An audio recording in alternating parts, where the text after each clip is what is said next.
When it comes to Hollywood in the 1950s and 1960s, two actresses shined brighter than the rest. We are, of course, talking about Marilyn Monroe and Audrey Hepburn. But who were those women anyway, and did they even know each other through their time on the silver screen?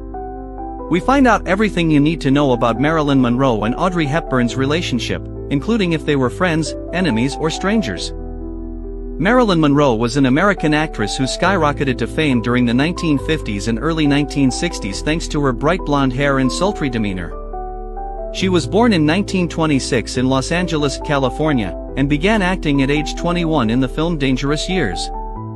Following that, she had a few other minor roles in various projects, but it was the 1953 film Gentlemen Prefer Blondes that put her on the map.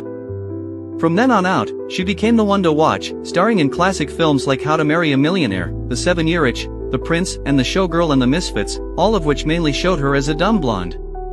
Monroe was also the first ever woman to pose for Playboy, starring as both the cover girl and centerfold for an issue in 1953. I feel a double connection to her, Monroe, because she was the launching key to the beginning of Playboy, Hugh Hefner told CBS Los Angeles in 2012. The late magazine Mobile also revealed that despite their connection, they never met in person. The reality is that I never met her. I talked to her once on the phone, but I never met her, he said in 2011. She was gone, sadly, before I came. Monroe was married 3 times, each relationship shaping a chapter of her life. Her first marriage, at 16, to James Dougherty ended as she pursued acting and modeling. In 1954, she wed baseball legend Joe DiMaggio, but the marriage was marred by jealousy and abuse, leading to their divorce, though they remained close friends. Monroe's final marriage to playwright Arthur Miller in 1956 was marked by deep love but also heartbreak, as miscarriages and career pressures led to their split in 1961. Despite persistent rumors of an affair with President John F. Kennedy, no concrete evidence ever emerged. Monroe tragically died in 1962 from an accidental drug overdose. She was 36, and her death came after a long-fought battle with anxiety, depression, and substance abuse.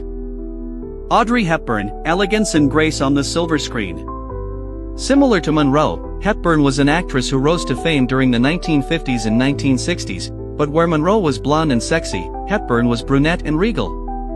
Born in Belgium in 1929, Hepburn had quite a life before becoming an actress. She played a role in supporting the Dutch resistance against Nazi forces in the Netherlands during World War II and was even reportedly almost captured and killed several times. At the end of the war, Hepburn decided to turn her lifelong passion for ballet into a career, which turned into acting. In 1953, she starred in Roman Holiday alongside Gregory Peck, a role that would soon launch her into silver screen stardom. Following that, she could be found in things like Sabrina, 1954, War and Peace, 1956, Funny Face, 1957, Charade, 1963, My Fair Lady, 1964, Paris When It Sizzles, 1964, and How to Steal a Million, 1966. She also famously played Holly Golightly in the 1961 film Breakfast at Tiffany's, more on that later.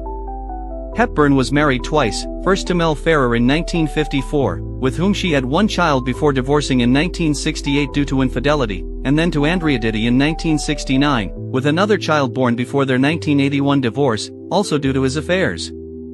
Later, she entered a long-term relationship with Robert Wolders in 1980, considering him her husband until she died in 1993, even though they never formally married. Sadly, Monroe and Hepburn were not friends despite being 2 of the biggest stars in Hollywood during the 1950s and 1960s.